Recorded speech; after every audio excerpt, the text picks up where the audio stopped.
மூட்டு மாற்று அறுவை சிகிச்சை, அப்புறம் அதில் இருக்கக்கூடிய விஷயங்கள் அப்படின்னா, இதில் யாருக்கு வரும்? இந்த ஆர்த்தோபெடிக் சர்ஜன்னா என்ன?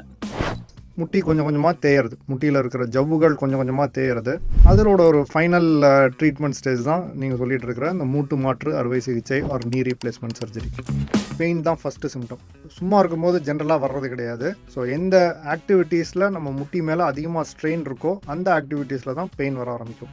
உண்மையிலேயே சர்ஜரி தான் பர்மனன்ட் சொல்யூஷனா, இல்லை சர்ஜரி இல்லாத ட்ரீட்மெண்ட் ஆப்ஷனல் இருக்கா? சர்ஜரி இல்லாத ட்ரீட்மெண்ட்ஸ் தான் ஜென்ரலி ஃபர்ஸ்ட் லைன் ட்ரீட்மெண்ட் சொல்லுவோம். ஸோ சிவியர் ஸ்டேஜஸ், இப்போ ஒபேசிட்டியாக இருக்காங்க, அவங்க வெயிட்டை குறைக்கணும், அவங்க வாக் பண்ணி தான் ஆகணும். அப்போ நடந்தால் மூட்டிக்கு பிரச்சனை அப்படின்னா எப்படி வெயிட் லாஸ் பண்ணுறது? ஸோ இதுதான் மோஸ்ட் காமன் மித்துங்க. ரொபோட்டிக் சர்ஜன் அப்படின்னா இப்போ இந்த நீ ரீப்ளேஸ்மெண்ட்டில் அது என்ன பார்ட்டில் இருக்குது? ரெண்டாவது என்ன அட்வான்டேஜஸ் இல்லை? ஸ்பெசிஃபிக்காக joint replacement, hip and knee replacement மெயினாக பண்ணுறதுக்குன்னே ரொபாட்டிக் இருக்குது. ஸோ நம்மளால் 90லேருந்து 99% அக்யூரசி இன்க்ரீஸ் பண்ணிடலாம். இப்போ சர்ஜரி பண்ண பிறகும் அவங்க மெயின்டெனன்ஸ் இல்லை, அவங்க அதே மாதிரி நடக்காமே இருக்காங்க, உட்காந்துட்டே இருக்காங்க, அவங்க எக்ஸசைஸ் பண்ணலை. ஏன்னா ஸ்டீல்ன்றப்போ அதனுடைய டியூரேஷன் நீங்கள் 25 இயர்ஸ் சொன்னீங்க, அப்போ அது 30 இயர்ஸ் போகிறதுக்கான வாய்ப்பு இருக்கா? ஏன்னா அது உபயோகப்படுத்தவே இல்லை. ரொம்ப செடன்ட்ரி லைஃப்லேருந்து யூஸ் பண்ணாமல் இருக்கிறாங்க அப்படின்னா அவங்களுக்கும் தேய்மானம் அதிகம். ரொம்ப ஓடி அந்த அத்லெட்டிக் ஒரு காம்படிட்டிவ் ஸ்போர்ட்ஸ் இருக்காங்கன்னா அவங்களுக்கும் தேய்மானம். ஸோ ரெண்டு எக்ஸ்ட்ரீம்லையும் அதிகம் தேய்மானம். பட் ஹிப்பில் என்ன பிரச்சனை வரும்? அதில் ரொபோட்டிக் எப்படி ஹெல்ப் பண்ணுது? முட்டியில் நமக்கு இந்தியன் பாப்புலேஷனில் தேய்மானம் அதிகமாக காணப்படுது. ஹிப் ஜாயிண்ட்டில் ஆல்மோஸ்ட் பார்க்குறதே கிடையாது. தேய்மானம்லாம் ஏஜ் ரிலேட்டட் ப்ராப்ளம், 50 வயசு 60 வயசுக்கு மேலே தான் நிறைய பேருக்கு வருது அப்படின்னு. பட் இந்த ஏவியன் பார்த்தீங்கன்னா யங்கர் பாப்புலேஷன் நிறைய பேர் அஃபெக்ட் பண்ணுவாங்க. மூட்டு தேய்மானத்துக்கு நிறைய ட்ரீட்மெண்ட்ஸ் இருக்குது, எஸ்பெஷலி மைல்டு மீடியம் ஸ்டேஜஸில். சிவியர் ஸ்டேஜஸில் வரும்போது ஜென்ரலாக இந்த இன்ஜெக்ஷன்ஸ்க்கான ரோல் கிடையவே கிடையாது. ஜென்ரலி பார்த்தோன்னா மூட்டு தேய்மானத்தில் நம்ம சர்ஜரி பண்ணுற நோக்கமே அவங்களோட லைஃப் ஸ்டைல் பெயினை இம்ப்ரூவ் பண்ணுறது தான். மூட்டு தேய்மானம் எக்ஸ்ரேல என்ன ஸ்டேஜ் வேணால் இருக்கலாம். பட் ஜென்ரலாக நாங்கள் எப்போ ரீப்ளேஸ்மெண்ட் பண்ணுவோம் அப்படின்னு பார்த்தோம்னா, ஹலோ வைவர்ஸ், வணக்கம். நம்ம உடம்புல இருக்கக்கூடிய எலும்புகளுடைய எண்ணிக்கை என்ன? யாராவது ஐயோ இது குயிஸ் ப்ரோக்ராம் அப்படின்னு நினச்சிங்கன்னா இல்லை, இது டாக்டர் ஷோ தான். நம்மளுடைய எலும்புகளினுடைய ஏற்படக்கூடிய பிரச்சனைகள், குறிப்பாக மூட்டு மாற்று அறுவை சிகிச்சை அப்படின்னு சொல்கிறாங்களே, அதெல்லாம் என்ன, ஏன் அந்த பிரச்சனைலாம் வருது, வந்தால் எப்படி ட்ரீட்மெண்ட், இன்னோவேட்டிவான ட்ரீட்மெண்ட் என்ன இருக்குது அப்படின்ற நம்மளுடைய சந்தேகங்களுக்கெல்லாம் டாக்டர் விளக்கம் தர போகிறாரு. யார் அந்த doctor? Doctor Arun Kannan, senior consultant, orthopaedic surgeon, Apollo hospital, Greens road, சென்னையிலேருந்து இணைஞ்சிருக்காரு. ஸ்ட்ரைட்டாக அவர்கிட்ட கேள்விகளை கேட்டலாம். சார் வணக்கம். வணக்கம் சார். பொதுவாக இந்த மூட்டு மாற்று அறுவை சிகிச்சை, அப்புறம் அதில் இருக்கக்கூடிய விஷயங்கள் அப்படின்னா, இதில் யாருக்கு வரும்? இந்த ஆர்த்தோபெடிக் சர்ஜன்னா என்ன? ஆர்த்தோபெடிக் சர்ஜன்னா போன் அண்ட் ஜாயிண்ட்ஸ். போன் அப்படிங்கிறது நம்ம எலும்புல தூண் மாதிரி. இன்னொன்று முட்டி ஜாயிண்ட் அப்படின்னா ரெண்டு எலும்புகளுக்கு நடுவில் இருக்கிற ஒரு joint. So bone and joints இது ரெண்டையும் பார்க்குறது தான் orthopaedic doctor or orthopaedic surgeon. Mostly நிறையாது ஆர்த்தோபெடிக் இந்த ஃபீல்டில் பார்த்தீங்கன்னா நிறைய அதுக்கு சர்ஜிக்கல் சொல்யூஷன்ஸ் ஃபைனலாக தேவைப்படுறதுனால, சர்ஜிக்கலாகவும் ட்ரெயின் ஆகிறதுனால இது ஒரு சர்ஜரி ரிலேட்டட் கோர்ஸாக அமைஞ்சிருச்சு. பட் அகெயின் எல்லாருக்கும் சர்ஜரி தேவைப்படுறதில்ல. ஸோ சர்ஜரி தேவைப்படுற வரைக்கும் மற்ற முறையெல்லாம் வச்சு பாதுகாத்துட்டு முடியல அப்படின்னு ஒரு சர்ஜரி தான் அவசியம் அப்படின்றப்போ சர்ஜரியும் பண்ணுறதுனால ஆர்த்தோபெடிக் சர்ஜன் ஆகிட்டோம் நாங்கள், ஆர்த்தோபெடிக் டாக்டராக மட்டும் இல்லாமல்.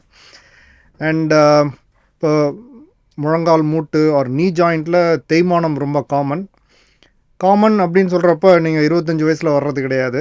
இது ஒரு ஏஜ் ரிலேட்டட் ப்ராப்ளம் தான். கிட்டத்தட்ட ஒரு முடி நரைக்கிற மாதிரி ப்ராப்ளம்னு தான் வச்சுக்கணும் நம்ம. ஸோ ஏஜ் ஆக ஆக நிறைய பேருக்கு காணப்படுது. கம்மி ஏஜில் ரொம்ப கம்மி பேருக்கு தான் காணப்படும். லெட்ஸே ஒரு லெஸ் தென் 14 பார்த்தீங்கன்னா ரொம்ப கம்மி தான் எண்ணிக்கை. அபவ் 55 பார்த்தீங்கன்னா நிறைய பேருக்கு இருக்கும். பட் கொஞ்சம் அர்லி ஆன்செட் அப்படின்னு பார்த்தோன்னா ஒரு 40ல் ஆரம்பிச்சிருச்சுனாலே நாங்கள் அது அர்லி ஆன்செட் அப்படின்னு தான் வச்சுக்குவோம். ஸோ மூட்டு தேய்மானம் ஒரு ஏஜ் ரிலேட்டட் ப்ராசஸ். முட்டி கொஞ்சம் கொஞ்சமாக தேயறது, முட்டியில் இருக்கிற ஜவ்வுகள் கொஞ்சம் கொஞ்சமாக தேயறது. ஸோ அதுக்கு சில ட்ரீட்மெண்ட்ஸ் உண்டு. அதோட ஒரு ஃபைனல் ட்ரீட்மெண்ட் ஸ்டேஜ் தான் நீங்கள் சொல்லிகிட்டு இருக்கிற இந்த மூட்டு மாற்று அறுவை சிகிச்சை ஆர் நீ ரீப்ளேஸ்மெண்ட் சர்ஜரி. இப்போ இந்த முட்டி தேய்மானம் அப்படின்னா ஜென்ரல் கொஷன், ஏன் தேயுது? வயசானா அப்போ எப்படி கண்ணில் புறக்கட்டுதோ இல்லை வேறு பிரச்சனைகள்லாம் வருதோ, அதுபோல் முட்டியும் தேய்மானமும் வருது. அப்படின்னு வருது அப்படின்னா அது ஏன் வருது? இப்போனா இளம் வயசாக சின்ன வயசாக இருக்கும்போது வரல அப்படின்னா அப்போ ஏன் வரல, வயசானா வருதுன்னா ஏன் வருது? அது எதனால் முட்டி தேய்மானம் ஆகுது? ஸோ இது ஒரு ஏஜ் ரிலேட்டட் ஃபினாமினன் தாங்க. அதான் நீங்களே எடுத்துக்காட்டும் சொல்லிட்டீங்க. கண்ணில் புறை வர்ற மாதிரி, முடி நரைக்கிற மாதிரி ப்ராப்ளம் தான். ஸோ டீஜெனரேட்டிவ் கண்டிஷன்ஸ் அப்படின்னு சொல்லுவோம். டீஜெனரேட்டிவ் கண்டிஷன் அப்படின்னா நிறைய இடத்துல வரலாம். அது ஜாயிண்ட்லேயும் வரும்போது அதுதான் ஆர்த்ரைட்டிஸ் அப்படின்னு சொல்கிறோம், ஆர் தேய்மானம் அப்படின்றோம். ஸோ தேய்மானம்னு சொல்கிறப்போ நான் உங்களுக்கு முதல்ல சொல்லிகிட்டு இருந்தேன், ரெண்டு எலும்பு சேர்கிற இடம் ஜாயிண்ட். ஒரு நீ ஜாயிண்ட்டுங்கிறது பார்த்தீங்கன்னா தொடை எலும்பும் கால் எலும்பும் சேர்கிற இடம் தான் நீ ஜாயிண்ட். ஸோ ஜாயிண்ட்டில் தான் நமக்கு மூமெண்ட் வரும். ஸோ மூமெண்ட் வர்றதுக்கு என்ன இருக்கணும் அப்படின்னா, எலும்பும் மூவ் ஆகும்போது நடுவில் நிறையா ஃப்ரிக்ஷன் வரலாம். ஸோ அந்த எலும்புக்கு மேலே ஒரு லைனிங் இருக்கும். ஏதாவது எனி போன் நீங்கள் எடுத்து பார்த்தீங்கன்னா, அதோட நுனியில் பார்த்தீங்கன்னா எலும்புக்கு மேலே அந்த ஜவ்வு இருக்கும். குருத்தெலும்பு மாதிரி லூப்ரிகண்ட் கிடையாது, குருத்தெலும்பு ஆர் கார்டிலேஜ்னு சொல்லுவோம். அது ஒரு லைனிங் மாதிரி இருக்கும். சரி. ஸோ அது ஃப்ளூயிட் கிடையாது, அது ஒரு சாஃப்ட் டிஷ்யூ. 2 டிஷ்யூவுக்கு நடுவில் அகெயின் கொஞ்சம் ஜாயிண்ட் ஃப்ளூயிடும் இருக்கும். நிறைய பேர் அந்த மூட்டு தேய்மானம் அப்படின்னு சொல்லும்போது அந்த லூப்ரிகேஷன் குறைஞ்சிரும் அப்படின்றது ஒரு காமன் ஒரு ஒரு கற்பனை அப்படின்னு சொல்லலாம். கற்பனை ஒரு மிஸ்கம்யூனிகேஷன் அப்படின்னு கூட நம்ம சொல்லலாம். பட் ப்ராப்ளம் இந்த ஃப்ளூயிடில் கிடையாது, ஜென்ரலாக அந்த ஜாயிண்ட்டோட சர்ஃபேஸில் அந்த எந்த சாஃப்ட் சர்ஃபேஸ் எலும்பு மேலே இருக்கிறோ அந்த கார்டிலேஜ் ஆர் குருத்தெலும்பு தேயறது தான் தேய்மானம்.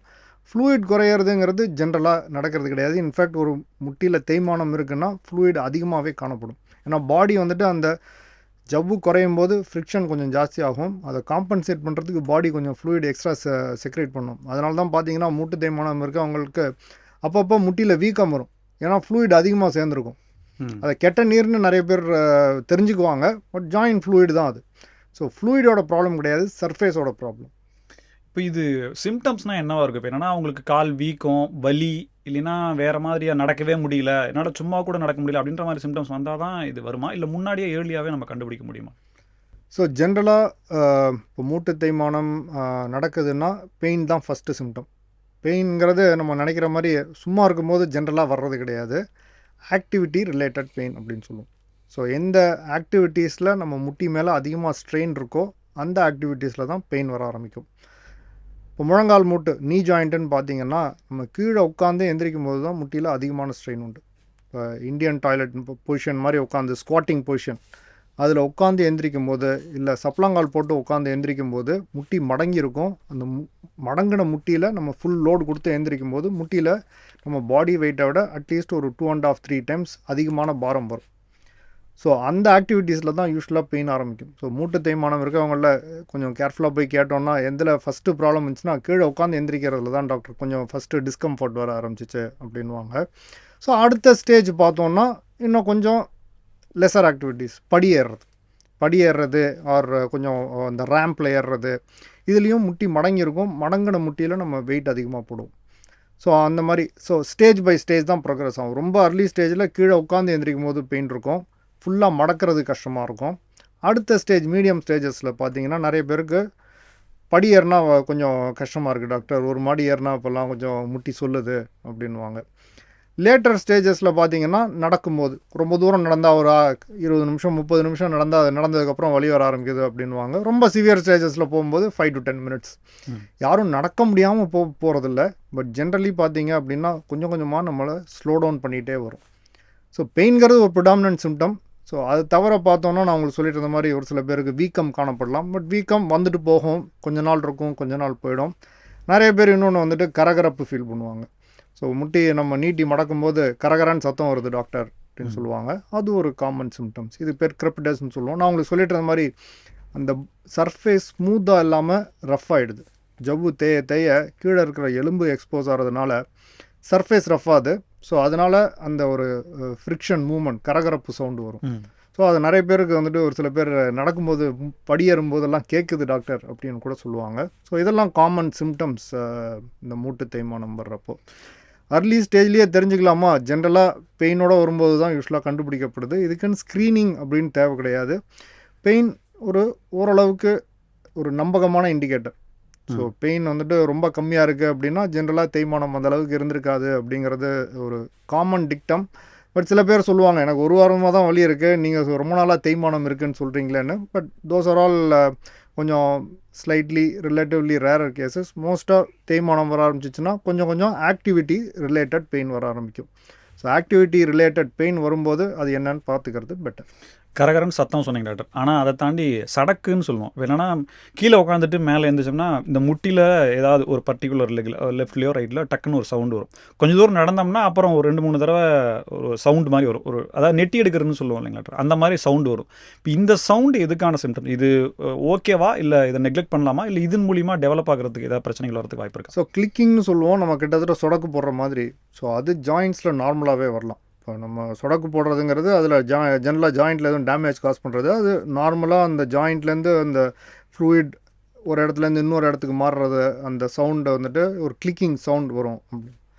பெயின்லெஸ் கிளிக்கிங், வலி இல்லாமல் படிக்கட்டு ஏறும்போது கூட அந்த அந்த சடக்கு, அதாவது ஒரு படிக்கட்டுக்குமே வருது. ஒரு 4-5 படிக்கட்டுக்கு வந்துட்டு அதுக்கப்புறமா நான் பார்த்துருக்கேன் நிறைய இந்த மூட்டை தூக்குறவங்க அவங்கலாம் மேலே எடுத்துகிட்டு போனாங்கன்னா அந்த மாதிரி சவுண்டு வருது. அது இப்போ தேயுதுன்னு எடுத்துக்கலாமா? இல்லை கிடையாது. ஸோ பெயின்லெஸ் கிளிக்கிங் வந்துட்டு ஹார்ம்லெஸ். பெயின் இல்லாமல் ஒரு அந்த சவுண்டு மட்டும் வருது அப்படின்னா ஜென்ரலாக அது வந்துட்டு அதுக்கு வந்துட்டு ஒன்றும் பயப்பட தேவையில்லை. கரகரப்பு வேற, இந்த கிளிக்கிங் வேற. கிளிக்கிங்கிறது சடக்குன்னு ஒரு டிஸ்டிங் சவுண்ட்ஸாக வந்துட்டு போயிடுற மாதிரி சவுண்ட், அந்த மாதிரி சவுண்டு வந்துட்டு கிளிக்கிங்னு சொல்லுவோம். கரகரப்புங்கிறது கிரெபிட்டஸ் அப்படின்னு சொல்லுவோம். ஒரு ரஃப்பான பேப்பர் தேஞ்சா எப்படி சவுண்டு வரும், அந்த மாதிரி சவுண்டு வர்றது தான் நமக்கு அந்த ஃப்ரிக்ஷனுக்கான அறிகுறி. ஸோ அது 2 ரஃப்பான பேப்பரை சாண்ட் பேப்பர் அப்படின்னு சொல்லுவோம், அது 2 தேய்ச்சா எப்படி இருக்கும், அந்த மாதிரி சவுண்டு வர ஆரம்பிச்சிருச்சு அப்படின்னா ஃப்ரிக்ஷன் அதிகமாக இருக்குது அப்படின்னு சொல்கிறோம். இப்போது நீ பெயின் வருது டாக்டர், அவங்க வர்றாங்க, ஒரு சர்ஜரி அப்படின்ற மாதிரி சஜஷன் கொடுக்குறாங்க டாக்டர். உண்மையிலேயே சர்ஜரி தான் பர்மனெண்ட் சொல்யூஷனா, இல்லை சர்ஜரி இல்லாத ட்ரீட்மெண்ட் ஆப்ஷனல் இருக்கா? சர்ஜரி இல்லாத ட்ரீட்மெண்ட்ஸ் தான் ஜென்ரலி ஃபஸ்ட் லைன் ட்ரீட்மெண்ட் சொல்லுவோம். ஸோ இப்போ நான் உங்களுக்கு சொன்னேன், ஸ்டேஜஸில் தான் இன்க்ரீஸ் ஆகும்னு சொன்னேன். ஃபஸ்ட்டு கீழே உட்காந்து எந்திரிக்கும் போதுனா மைல்டு ஸ்டேஜ், மாடிப்படி ஏறும்போது கஷ்டம் இருக்குது அப்படின்னா medium stage. So mild stage, medium stage இதெல்லாம் பார்த்தீங்க அப்படின்னா ஜவ்வு கொஞ்சம் இருக்கும். ஜவ்வு இப்போ லெட்ஸே ஒரு 100 கணக்கு இருக்குது அப்படின்னா ஒரு 60-70 தேர வரைக்கும் ஓரளவுக்கு நல்லா தான் மேனேஜ் பண்ணிக்குவாங்க. ஸோ அந்த ஸ்டேஜ்லலாம் surgery is generally not consider. So severe stages, இப்போ ஸ்டேஜ் 1 to ஸ்டேஜ் 4ன்னு சொல்லுவோம். எக்ஸ்ரேவை பொறுத்தும் அவங்களோட சிம்டம்ஸ் பொறுத்தும். இப்போ எக்ஸ்ரேல நம்ம நிற்க வச்சு பார்த்தோம்னாலே நமக்கு 2 எலும்புகளுக்கு நடுவில் கேப் தெரியும். கேப் தெரிஞ்சிச்சு அப்படின்னா அங்கே ஜவ்வு இருக்குது அப்படின்னு அர்த்தம். ஸோ ஒவ்வொரு டைம் ஃபாலோ பண்ணோன்னா கொஞ்சம் கொஞ்சமாக அந்த ஜவ்வு குறையும். ஸோ அப்போ அந்த கேப்பும் கம்மியாகிட்டே வரும், போனுக்கு நடுவில் இருக்கிற கேப். ஸோ ஜென்ரலாக போனும் உராயுது, ஃபுல்லாக ஒரு இடத்துல ஜவ்வு தேஞ்சு போயிடுச்சு அப்படின்ற ஸ்டேஜஸில் தான் சர்ஜரி. அது ஒரு லாஸ்ட் ஸ்டேஜ். அதுக்கு முன்னாடி வரைக்கும் ஜென்ரலாக நான் சர்ஜிக்கல் ட்ரீட்மெண்ட்ஸ் தான். ஸோ பெரும்பாலானவர்களுக்கு நான் சர்ஜிக்கல் ட்ரீட்மெண்ட், கடைசி ஸ்டேஜில் இருக்கவங்களுக்கு தான் சர்ஜரி, மூட்டு தேய்மானம் பொறுத்த வரைக்கும். ஸோ இப்போ நம்ம நான் சர்ஜிக்கல் ட்ரீட்மெண்ட்ங்கிறப்போ இப்போ ஏதாவது மெடிசன் கொடுத்து இதை க்யூர் பண்ணிவிடுவீங்களா? கிடையாது. அந்த மாதிரி மெடிசனே கிடையாது. இப்போ நம்ம லெட்ஸே இப்போ முடி நரைக்கிறத வந்துட்டு தடுக்கிறதுக்கு ஏதாவது மெடிசன் கொடுத்து க்யூர் இருக்கா? அந்த மாதிரி கிடையாது. ஸோ இந்த மாதிரி ஏஜ் ரிலேட்டட் ப்ராப்ளம்ஸ்க்கெல்லாம் மெயினாக life style, proper diet, activities, இதுதான் நமக்கு வந்துட்டு கான்சென்ட்ரேட் பண்ணும். ஸோ டயட்டுன்னு சொல்கிறப்ப ஃபஸ்ட்டு இப்போ மூட்டு தேய்மானம்னு ஒருத்தவங்க மூட்டு வலி வராங்க அப்படின்னா ஃபஸ்ட்டு நாங்கள் பார்க்குறது அவங்களோட வெயிட் தான். இப்போ வெயிட் அதிகமாக இருக்கிறாங்க, லெட்ஸே அவங்களோட ஹைட்டுக்கு அவங்க 60 கிலோ தான் இருக்கணும், 70 கிலோ இருக்கிறாங்கன்னு வச்சுக்கோங்களேன். ஒவ்வொரு அடி எடுத்து வைக்கும் போதும் முட்டிக்கு மேலே 10 கிலோ அதிகம் பாரும். ஸோ அந்த அதை தான் நம்ம ஃபஸ்ட்டு குறைக்கணும். நிறைய பேர் என்கிட்ட முட்டி வலியோடு வரும்போது கேட்பாங்க, நாங்கள் எக்ஸ்ட்ரா ஒரு பேக் தூக்கிட்டு நடக்கலாமா டாக்டர் அப்படின்னு. பேக் என்ன, ஒரு 4 கிலோ 5 கிலோ இருக்க போகுது. நம்ம ஒவ்வொரு அடிக்கும் உடம்பு வெயிட் 10 கிலோ இருந்துச்சுன்னா நீங்கள் எவ்ரி டைம் ஒவ்வொரு அடி எடுத்து வைக்கும் போதும் அவ்வளோ கிலோஸ் அதிகம். ஒரே கேள்வி, இப்போ ஒபேசிட்டியாக இருக்காங்க, அவங்க வெயிட்டை குறைக்கணும், அவங்க வாக் பண்ணி தான் ஆகணும், அப்போ நடந்தால் முட்டிக்கு பிரச்சனை அப்படின்னா எப்படி வெயிட் லாஸ் பண்ணுறது? ஸோ இதுதான் மோஸ்ட் காமன் மித்துங்க. ஸோ இப்போ வெயிட் குறைக்கணுன்னா வாக்கிங் பண்ணும் அப்படிங்கிறது ஒரு காமன் மித்.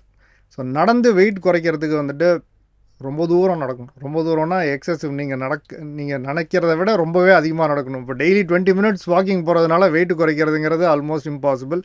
நீங்கள் 20 மினிட்ஸ் நடக்கிறதோட அந்த எவ்வளோ கேலரி ஸ்பெண்ட் பண்ணுறீங்களோ, ஒரு எக்ஸ்ட்ரா காஃபி எடுத்திங்கன்னா மோஸ்ட் ஆஃப் த டைம் வந்துடும். ஓகே. ஸோ ஒரு சுகரோட ஒரு நல்ல காஃபி குடிச்சிங்க அப்படின்னா 20 மினிட்ஸ் வாக்கிங் கான். ஸோ டயட்டை கான்சன்ட்ரேட் பண்ணாமல் நடந்து வெயிட் குறைக்கிறதுங்கிறது, ஈவன் முட்டி பெயின் இருக்கோ இல்லையோ, it is not possible. Diet தான் மேஜர் ரோல் வெயிட் ரிடக்ஷனில். ஸோ முட்டி வலி இருக்கோ இல்லையோ, டயட் தான் மெயின். ஸோ முட்டி வலி இருக்கிறவங்களுக்கும் அதே தான் அட்வைஸ், டயட்டில் தான் நம்ம கான்சன்ட்ரேட் பண்ணணும். எக்ஸசைஸ் தேவை, எக்ஸசைஸ் இல்லாமல் இருக்கணும்னு நான் சொல்ல, பட் வெயிட் ரிடக்ஷன்னு பார்க்கும்போது டயட் தான் மேஜர் ரோல். ஸோ நாங்கள் ஜென்ரலாக என்ன ரெக்கமெண்ட் பண்ணுறதுனா, ஒரு டயட்டிஷியன்ட்ட அனுப்புவோம். ஒரு டயட் சார்ட் போட்டு டயட் சார்ட் ஃபாலோ பண்ணி ஒரு ப்ரோக்ராமாக ஃபாலோ பண்ணால் தான் வெயிட் குறைக்க முடியும். செகண்ட்லி நிறைய பேர் வந்துட்டு எனக்கு முட்டி வலி இருக்குது, நான் என்ன சாப்பிட்டா சரியாயிடும் அப்படின்னு கேட்பாங்க. ஏதாவது ஒரு ஐட்டம் சாப்பிட்டோ ஒரு ஐட்டம் வந்துட்டு கம்மி பண்ணியோ நம்ம வெயிட்டும் குறைக்க முடியாது, முட்டி வலியும் சரி பண்ண முடியாது. ஓவரால் ஒரு நல்ல டயட் பிளான் போட்டு அதுக்கு நமக்கு தேவையான நியூட்ரிஷன், அளவான கேலரிஸ் இது இருந்துச்சுன்னா தான் நம்ம வெயிட் குறைக்க முடியும். ஸோ ஒரு டயட்டிஷியனை பார்த்து ப்ராப்பர் டயட் சார்ட் வாங்கி ஃபாலோ பண்ணிங்கன்னா வெயிட் குறைக்கலாம். சொல்கிறது ஈஸி, பட் பண்ணுறது கஷ்டம். அதில் ஒன்றும் டவுட்டே கிடையாது. ஈஸியாக இருந்தால் எல்லோரும் ஈஸியாக வெயிட் குறைச்சிருப்பாங்க. அதுக்கு வில் பவர் வேணும், கமிட்மெண்ட் வேணும். கமிட்மெண்ட்டோட டயட் பண்ணாங்க அப்படின்னா டெஃபினெட்லி முட்டி வலி இருக்கிறவங்க வெயிட் குறைக்க முடியும். டாக்டர், இப்போ ஃபுட் ஹேபிட்ஸில் இப்போது சமீபத்தில் ரொம்ப பிரபலமாக இருக்குது முடவாட்டுக்கால் சூப்பு, அப்புறம் ஆட்டுக்கால் சூப்புன்றாங்க. இப்போ இதனால் உண்மையிலேயே மெடிக்கலி ப்ரூவ் ஆனா எதனா கிடைக்குமா அதில் நன்மை அப்படின்றது கிடைக்கும்? மெடிக்கலி டாக்டராக நீங்கள் ஆன்சர் சொன்னால் சரியாக இருக்கும். இல்லை மெடிக்கல் ப்ரூஃப்னா கிடையாதுங்க. ஸோ இஃப் யூ வாஸ் என்ன சயின்டிஃபிக்காக இதெல்லாம் ப்ரூவ்னா கிடையாது. இதெல்லாம் ஒரு நம்பிக்கை அப்படின்னு தான் சொல்லணும். இப்போ ஜென்ரலாக பார்த்தீங்கன்னா இப்போ ஆட்டுக்கால் சூப்பில் அது மேரோ எலிமெண்ட்ஸ் இருக்குது. ஸோ நம்ம போனில் இருக்கிற எலிமெண்ட்ஸ் அதில் கொஞ்சம் வரும் அப்படிங்கிறது ஒரு லாஜிக்கலாக பார்த்தீங்க அப்படின்னா ஓகே, நம்ம போன் ஸ்ட்ரென்த்து கொஞ்சம் இம்ப்ரூவ் ஆகும் அப்படின்னு வச்சுக்கலாம். பட் இதனால் போன் ஸ்ட்ரென்த் இம்ப்ரூவ் ஆகுதா அப்படின்றது அதுக்குன்னு டேட்டாவே கிடையாதுங்க. அது ப்ரூவ் பண்ணுறதும் ரொம்ப கஷ்டம். இப்போ உங்களுக்கு ஒருத்தருக்கு இப்போ ஒரு ப்ரூஃப் வேணும் அப்படின்னா 100 பேருக்கு கொடுத்து 100 பேருக்கு கொடுக்காம எவ்வளோ நாள் கொடுத்து அதை மட்டும் கொடுத்து போன் ஸ்ட்ரென்த்தை ஸ்டடி பண்ணுறதுங்கிறது, போன் ஸ்ட்ரென்த் லெட்ஸே இம்ப்ரூவ்மெண்ட்டை பார்க்கணுன்னா ஜென்ரலாக 2 இயர்ஸ் ஆகணும். ஸோ 2 இயர்ஸ் அவங்கள வந்துட்டு டெய்லி ஆட்டுக்கால் சூப் குடிக்க போகிறாங்களா அப்படிங்கிறது அடுத்த கொஷின். ஸோ இந்த மாதிரிலாம் ஸ்டடீஸ் கிடையாது. இதெல்லாம் மோஸ்ட்லி நம்பிக்கைகள் தான். இங்கே தமிழில் குறிப்பாக பார்க்க போனால் குழந்தைங்களுக்கு நல்லா எண்ணெய் வச்சு சூரிய ஒளியில் வைக்கிறது அப்படின்றது, பெரியவங்களே கூட எண்ணெய் தேய்ச்சி குளிக்கும் போது முட்டிலெல்லாம் எண்ணெய் வைங்க அப்படின்ற மாதிரி. எக்ஸ்டர்னலாக இந்த ஆயில் பண்ணுறது அப்படிங்கிறத ஜாயின்ஸ்க்கு ஸ்ட்ரென்த் அண்ட் தருமா? அது காலங்காலமாக இருக்குது நம்பிக்கை. பட் ஆஸ் அ டாக்டராக உங்களுடைய ஆன்சர். ஸோ வெளியிலேருந்து நம்ம போடுற ஆயில் எதுவுமே ஸ்கின்னை தாண்டி போக முடியாதுங்க. ஸோ அதுதான் ஹார்ட் ட்ரூத். அப்படின்னா நம்ம வெளியில் போகிற ஆயில் வந்துட்டு ஸ்கின்னை தாண்டி உள்ளே போயிடுது அப்படின்னா அது நம்ம யோசிச்சு பார்க்கணும் அதோட விளைவுகள் என்ன இருக்கும்னு. ஸ்கின் வந்துட்டு ஒரு ஸ்ட்ராங் பேரியர், அதை தாண்டி எதுவுமே ஜென்ரலாக பிளட்டுக்குள்ளே போயிட முடியாது. So mostly but oil application, massage இதெல்லாம் வந்துட்டு முட்டி வலி இருக்கிறவங்களுக்கு நல்லா ஹெல்ப் பண்ணும் சிம்டமேட்டிக்காக. ஸோ அவங்களோட பெயினை குறைக்கிறது, ஸ்டிஃப்னஸை இம்ப்ரூவ் பண்ணுறதுக்கு இதுக்கெல்லாம் oil massage or oil application, சூடாக எண்ணெய் போடுறது இதெல்லாம் காமன் ப்ராக்டிசஸ். நிறைய பேருக்கு அவங்களுக்கு சிம்டமேட்டிக்கலி நல்ல பெனிஃபிட் தரும். ஸோ நாங்களும் எங்களுக்கு ஆயில் போடணும் நல்லா இருக்குது அப்படின்னா கண்டிப்பாக போட்டுக்கோங்க மேடம், ஒன்றுமே ப்ராப்ளம் கிடையாது. ஸோ முட்டி வலி ஒரு மூட்டு தேய்மானம் ஜாஸ்தியாகிற வரைக்கும் சிம்டம்ஸை மேனேஜ் பண்ணுறது ஒரு முக்கியமான வேலை.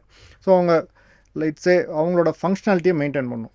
சிவியர் ஸ்டேஜ் வர்ற வரைக்கும் அவங்களோட ஓரளவுக்கு நல்லா ஃபங்க்ஷன் இங்கே வச்சுக்கணும்ல. ஸோ அதுக்கு நமக்கு சிம்டம்ஸை எப்படி கம்மி பண்ணுறது, வலியை எப்படி கம்மி பண்ணுறது, ஸ்டிஃப்னஸை எப்படி கம்மி பண்ணுறதுங்கிறது ஒரு முக்கியமான ரோல். அதில் அந்த ஆயில் மசாஜஸ், ஈவன் அந்த அக்யூப்ரெஷர், அக்யூபங்க்சர் இதுக்கெல்லாம் கூட ஓரளவுக்கு ரோல்ஸ் இருக்குது. ப்ரெக்னென்ட் உமனுக்கு இந்த முட்டி வலி அப்படின்றது காமனாக வருது டாக்டர். இப்போ அதுக்கு என்ன டெம்பரரியா, இல்லை அது கரெக்டாக ப்ராப்பர் ட்ரீட்மெண்ட் எடுக்கலை அப்படின்னா அது நாளைக்கு முட்டி தேய்மானம் வரைக்கும் போகிறதுக்கான வாய்ப்பு இருக்கா? ஸோ ப்ரெக்னென்சிக்கு அப்புறம் நிறைய பேருக்கு இந்த முட்டி வலி வரும். அதுக்கு வந்துட்டு ஒரு சில அந்த ஹார்மோனல் அண்ட் ஃபிசியலாஜிக்கல் சேஞ்சஸ் ஒரு காம்பனண்ட். ரெண்டாவது ப்ரெக்னென்சிலையும் நிறைய பேருக்கு வெயிட் கெயினும் இருக்கும். So post pregnancy first 2 years 3 இயர்ஸில் அந்த வெயிட் கெயின் போகலை அப்படின்னா நிறைய பேருக்கு அந்த முட்டியில் கொஞ்சம் எக்ஸ்ட்ரா ஸ்ட்ரெயின் வரும்போது அந்த கான்ட்ரோமலேஷியா அப்படின்ற ஒரு ப்ராப்ளம் சொல்லுவோம். So generally weight gain and அந்த ஃபிசியலாஜிக்கல் சேஞ்சஸ் ஆஃப் ப்ரெக்னென்சியில் சில பேருக்கு அந்த மூட்டில் வலி வரும். அது வந்துட்டு அந்த காட்லேஜ் தேயறது கிடையாது, பட் அதில் கொஞ்சம் சாஃப்ட்னிங், கொஞ்சம் வந்துட்டு ஸ்ட்ரெயின் எக்ஸ்ட்ரா வர்றதுனால முட்டி வலி வரும். ஜென்ரலி இது வந்துட்டு ரிவர்சிபிள். ஸோ அந்த டைமில் வெயிட் ரிடக்ஷன் பண்ணி கொஞ்சம் ஆக்டிவிட்டீஸ் அந்த டைமில் மாடிஃபை பண்ணாங்கன்னா ஜென்ரலாக அது சரியாயிடுது. ரீசன்ட் டேஸாக ஒரு கிராஸ் தாட் வருது என்னடான்னா, மையாலஜிஸ்ட் அப்படின்னு இருக்காங்க, அப்புறம் ஃபிசியோதெரபிஸ்ட் இருக்காங்க. ஒரு பெயின் வருது அப்படின்னா ஃபஸ்ட்டு நீங்கள் வந்து ஃபிசியோதெரபிஸ்ட்டையோ இல்லை மையாலஜிஸ்ட்டையோ போயிட்டு அவங்கள கன்சல்ட் பண்ணி அவங்களோட அட்வைஸ் வாங்கணும். அதுக்கப்புறம் தான் நீங்கள் நியூராலஜி, இந்த பெயின் எதனால் வருது, நீங்கள் நியூராலஜிஸ்ட்டை போகணுமா இல்லை ஆர்த்தோ டாக்டர்கிட்ட போகணுமான்றது நாங்கள் தான் சஜஸ்ட் பண்ணுற மாதிரியான ஒரு டாக் வருது டாக்டர். இதில் ஏதாவது உண்மை இருக்கா? ஸோ பெயின் என்ன காசுன்னு டயக்னோஸ் பண்ணுறது ஜென்ரலி ஒரு டாக்டர் பண்ணுறாங்க. அதுக்கப்புறம் நாங்கள் நிறைய பேருக்கு யூஸ்வலாக ஃபிசியோதெரபிஸ்ட், அது ஒரு எம்பிபிஎஸ்ட்டை போனாலே போதும் இல்லையா டாக்டர்? ஒரு டாக்டர் ஒரு டாக்டர் ஜென்ரலி ஓவர் இந்த ஜாயிண்ட் பெயின்ஸை வந்துட்டு டயக்னோஸ் பண்ணிவிட்டு, இப்போ லெட்ஸே ஒரு pain may not be due to தேய்மானம் ஆர் இன்ஜுரி இருந்தது, அதுக்கு வந்துட்டு ஒரு ஃபிசியோதெரபிஸ்ட் ட்ரீட்மெண்ட் தராங்கன்னா that is a different thing. Let's say ஒரு டயக்னோசிஸ் எதுவும் மிஸ் பண்ணிடக்கூடாது, அதுதான் நம்மளோட நோக்கம். ஸோ அதனால் டயக்னோசிஸ்னு வரும்போது, அதாவது என்ன காரணம்னு நம்ம தெரிஞ்சுக்காமல் டைரெக்டாக வந்துட்டு ஒரு ட்ரீட்மெண்ட்டுக்கு போகிறது அப்படிங்கிறது ஒரு அதில் ஒரு மேபி எல்லாருக்கும் ப்ராப்ளம் வராது. பட் சில பேருக்கு வந்துட்டு டயக்னோசிஸ் மிஸ் ஆகிடுச்சு அப்படின்னா அதனால் ப்ராப்ளம் வரும். ஸோ ஃபஸ்ட்டு டயக்னோசிஸ், அதுக்கப்புறம் ட்ரீட்மெண்ட். ஸோ ட்ரீட்மெண்ட்டுங்கிறது ஃபிசியோதெரபிஸ்ட் வந்துட்டு ட்ரீட்மெண்ட் பண்ணுவாங்க. ஸோ நாங்களும் நிறைய பேர் ஃபிசியோதெரப்பிக்கு அனுப்புவோம். Physiotherapy is an establish form of treatment. இந்த மாதிரி மசில் பெயின், ஜாயிண்ட் பெயின், இதுக்கெல்லாம் physiotherapy is a good form of treatment. But diagnosis first நம்ம எஸ்டாப்ளிஷ் பண்ணிக்கிறது பெட்டர் அப்படிங்கிறது தான் என்னோட ஒப்பீனியன். ரொபோட்டிக் சர்ஜன் அப்படின்னா இப்போ இந்த நீ ரீப்ளேஸ்மெண்ட்டில் அது என்ன பார்ட்டில் இருக்குது, ரெண்டாவது என்ன அட்வான்டேஜஸ் இல்லை? ஸோ இப்போ உங்களுக்கு சொல்லிட்டு இந்த மாதிரி முட்டு தேய்மானம் அதிகமாகும் போது, ஃபைனல் ஸ்டேஜஸில் வரும்போது பார்த்தீங்கன்னா அந்த எலும்புக்கு மேலே இருக்கிற ஜவ்வு ஃபுல்லாக தேஞ்சிருக்கும். ஸோ அதை மெட்டல் அண்ட் பிளாஸ்டிக் வச்சுட்டு ரீப்ளேஸ் பண்ணுவோம். ஸோ இப்போ எலும்புக்கு மேலே ஒரு லைனிங் இருக்குது, அதுக்கு பேர் தான் ஜவ்வு. அது தேஞ்சு போகிறதுனால இந்த ஜவ்வுக்கு பதிலாக நம்மளால் ஜவ்வை வச்சு ரீப்ளேஸ் பண்ண முடியல. ஸோ அந்த மாதிரி ஜவ்வு வந்துட்டு நம்மளால் ஆர்டிஃபிஷியலாக கொண்டு வர முடியாது. ஸோ அதனால் அதுக்கு பதிலாக என்ன பண்ணுறோன்னா metal with very low friction. நான் சொல்லிட்டு இருந்தேன், அந்த ஜவ்வோட ஸ்பெஷாலிட்டியே வந்துட்டு லோ ஃப்ரிக்ஷன். ஸோ அதே மாதிரி மெட்டல் அண்ட் பிளாஸ்டிக் வச்சுட்டு லோ ஃப்ரிக்ஷன் ரீப்ளேஸ் பண்ணுறது தான் இந்த knee replacement or joint replacement surgery. So இப்போ இந்த ஜவ்வை எப்படி ரீப்ளேஸ் பண்ணுறோம் அப்படின்னா, ஜென்ரலாக கொஞ்சம் ஜவ்வு போயிருக்கும், ஐ மீன் ஒரு இடத்துல ஜவ்வு சுத்தமாக போயிருக்கும். ஸோ அந்த ஜவ்வை ஷேவ் பண்ணிவிட்டு பாக்கி இருக்கிற ஜவ்வு அதுக்கு அண்டர்லையிங் போனை ஷேவ் பண்ணிவிட்டு அதுக்கு மேலே மெட்டல் பார்ட் பொருத்தணும். ஸோ இது பண்ணும்போது என்னென்னா, அந்த மெட்டல் பார்ட் வைக்கும்போது அந்த போனுக்கு கரெக்டான ஆங்கிளில் பொருத்தணும். இதுதான் சர்ஜன் லெட்ஸே ஒரு 15 இயர்ஸ்க்கு முன்னாடி கேட்டிருந்தீங்க அப்படின்னா, ஒரு சர்ஜனோட மெயின் பார்ட் என்னென்னா அதை அக்யூரேட்டாக பொறுத்துறது தான் சர்ஜனோட மெயின் ஒர்க். இப்போ ஒரு 100 சர்ஜன் எடுத்துக்கிறீங்க, யார் நல்ல சர்ஜன்னா யார் வந்து கரெக்ட் ஆங்கிளில் பொருத்த போகிறா அப்படிங்கிறவர் தான் நல்ல சர்ஜன் அப்படின்னு ஐ மீன் ஒரு கருத்து இருக்கும். ஸோ இப்போ நல்ல சர்ஜன்ஸ் பண்ணிகிட்டு இருக்கும்போது அந்த போனுக்கு என்ன ஆங்கிளில் வைக்கணுமோ அதே ஆங்கிளில் வைக்கக்கூடிய ஒரு திறன் பார்த்திங்கன்னா, ஒரு 100 பேருக்கு வச்சோம்னா 90 பேருக்கு வெரி குட் சர்ஜன்ஸ் வைப்பாங்க. ஒரு ஆவரேஜ் பார்த்திங்கன்னா 85 to 90% அந்த ரேஞ்சுக்குள்ளே தான் இருக்கும். ஒரு நாள் ஹியூமன் அக்யூரசி ஒரே விஷயத்த திருப்பி திருப்பி பண்ணும்போது ஒரு 10 டைம்ஸ் மிஸ் ஆகிறது எவ்வளோ சூப்பரான ஆளாக இருந்தாலும் ஆகிடும். நம்ம ஆங்கிள்னு சொல்கிறப்ப இதெல்லாம் வந்துட்டு ஒரு 2 degrees 3 degrees மாறுறது. ஸோ அந்த டிகிரீஸில் மாறுறதுக்கு வந்துட்டு ஹியூமனோட ஐ மீன் ஒரு ஹியூமன் ரெப்படேட்டிவாக பண்ணும்போது 100 தடவை பண்ணுறோன்னா 90 டைம்ஸ் கரெக்டாக பண்ணிடலாம். ஒரு 10 டைம் ஒரு 3 degrees மேலே, ஒரு 2 degrees கம்மியாக, இந்த மாதிரி மாறுறதுக்கான வாய்ப்புகள் உண்டு. அண்ட் இதெல்லாம் வெல் பப்ளிஷ்ட், நல்லா பிரமாதமாக 5000 6000 ஜாயிண்ட் ரிப்ளேஸ்மெண்ட்ஸ் பண்ணி அதை கணக்கெடுத்து பெரிய பெரிய சர்ஜன்ஸ்லாம் போட்டிருக்காங்க. அவங்களோட அக்யூரசி எவ்வளோன்னா ஆல்மோஸ்ட் 80 to 90% இதுதான் தெரிஞ்சிருந்துச்சு. இப்போ இதை நம்ம அக்யூரேட்டாக பண்ணுறதுக்கு இந்த ரொபாட்டிக் நமக்கு இந்த ஜாயிண்ட் ரீப்ளேஸ்மெண்ட்டில் ஹெல்ப் பண்ணுது. அதுதான் இந்த ஜாயிண்ட் ரீப்ளேஸ்மெண்ட் ரொபாட் அப்படின்றது. ஸோ ஆர்த்தோபெடிக்ஸில் பார்த்தீங்கன்னா இப்போ ஜாயிண்ட் ரீப்ளேஸ்மெண்ட்டுக்கு தான் ரொபாட்டிக் சர்ஜரி மெயினாக பண்ணிகிட்ருக்குறோம். இப்போ ஜென்ரல் சர்ஜரி ரொபாட்டுங்கிறது வேறு, ஒவ்வொன்றுத்துக்கும் ஒவ்வொரு தனி ரொபாட்டாக வந்திருக்கு. ஸோ இப்போ எங்களோட ரொபாட்னு பார்த்தீங்கன்னா ஸ்பெசிஃபிக்காக joint replacement, hip and knee replacement மெயினாக பண்ணுறதுக்குன்னே ரொபாட்டிக் இருக்குது. அது கரெக்டாக நமக்கு செட் பண்ணி கொடுக்கும் அந்த ஆங்கிள். ஸோ நம்மளால் அந்த ஒரு 90லேருந்து 99%க்கு அக்யூரஸியை இன்க்ரீஸ் பண்ணிடலாம். என்ன ஆங்கிளுக்கு அந்த போனுக்கு என்ன ஆங்கிளில் இம்ப்ளான்ட்டை பொருத்தணும், மெட்டலை பொருத்தணும் அப்படிங்கிறதோட accuracy will go up from 90%லேருந்து 99% ஆகிடும். ஸோ ரொபாட்டிக்கோட மெயின் அட்வான்டேஜ் அதுதான். ஸோ அந்த மாதிரி வைக்கிறதுனால என்ன அட்வான்டேஜ் பேஷண்ட்டுக்கு அப்படின்னு பார்த்தோம்னா, ஸோ இப்போ ரொம்ப நாள் நீடிக்கணும். இப்போ நம்ம சர்ஜரி பண்ணுறோம் அப்படின்னா ஆவரேஜாக நீ ரீப்ளேஸ்மெண்ட் பார்த்தீங்கன்னா 20 to 25 இயர்ஸ் நிறைய பேருக்கு ஒர்க் பண்ணும். அதுக்கப்புறம் டாக்டர், அதுக்கப்புறம் artificial part, so metal and plastic, so அது தேயலாம். ஸோ அந்த போன் கூட மெட்டலை வந்துட்டு ஃபிக்ஸ் பண்ணியிருக்கோம், அது லூஸ் ஆகலாம். இதெல்லாம் ஒரு 20-25 இயர்ஸ்க்குள்ளே அந்த டைமில் நடக்கக்கூடிய ஒரு ப்ராப்ளம். ஸோ அதனால தான் சொல்கிறேன், நீ ரீப்ளேஸ்மெண்ட்டுங்கிற ஜென்ரலாக ஃபைனல் ஸ்டேஜஸில் முட்டி தேய்மானம் அதிகமாக இருந்து நடக்கிறதுக்கு கஷ்டப்படுறவங்களுக்கு தான் பண்ணுறோம். அண்ட் இட் இஸ் ஒரு 60 வயசு 65 வயசு மேலே பண்ணுறப்ப ஜென்ரலி லைஃப் டைம் சொல்யூஷன். இதே நம்ம ஒரு 55 வயசு அதுக்கு கீழே பண்ணுறோம் அப்படின்னா அவங்களுக்கு செகண்ட் சர்ஜரி இருக்கிறதுக்கான வாய்ப்புகள் உண்டு. ஏன்னா 20-25 இயர்ஸ் நான் சொல்கிறேன். பட் 20-25 இயர்ஸுங்கிறப்ப நீங்கள் என்ன பார்க்கணுன்னா, இப்போ இன்றைக்கி 100 பேருக்கு பண்ணுறோன்னு வச்சுக்கோங்களேன் நீ ரீப்ளேஸ்மெண்ட். 20 வருஷத்தில் அதே 100 பேர் எடுத்து பார்த்தீங்கன்னா அதில் ஒரு 8 பேருக்கு தான் இந்த பார்ட்டில் ஏதாவது ப்ராப்ளம் வந்து திருப்பி மாற்றுறதுக்கான வாய்ப்புகள் இருந்திருக்கும் 20 இயர்ஸில். ஸோ 8% ஃபெயிலியர் அட் 20 இயர்ஸ் அப்படிங்கிறது ஒரு பிரமாதமான சக்ஸஸ் ரேட். ஸோ அந்த மாதிரி இருக்கிறப்போ அதையும் இன்னும் இன்க்ரீஸ் பண்ணுறதுக்கு தான் இந்த அக்யூரசி நமக்கு ஹெல்ப் பண்ணுது. இந்த ரொபாட்டிக்னால வர்ற அக்யூரசி அந்த 8%யும் குறைச்சி இன்னும் ஜாஸ்தி பண்ணும் அப்படிங்கிறது தான் எதிர்பார்ப்பு. பட் ரோபோட்ஸ்லாம் வந்து இன்னும் 20 வருஷம் ஆகலை. 20 வருஷம் வந்தால் தான் தெரியும் அது 8லேருந்து எவ்வளோ குறைஞ்சிருக்கு அப்படிங்கிறது நம்ம பார்க்கணும்.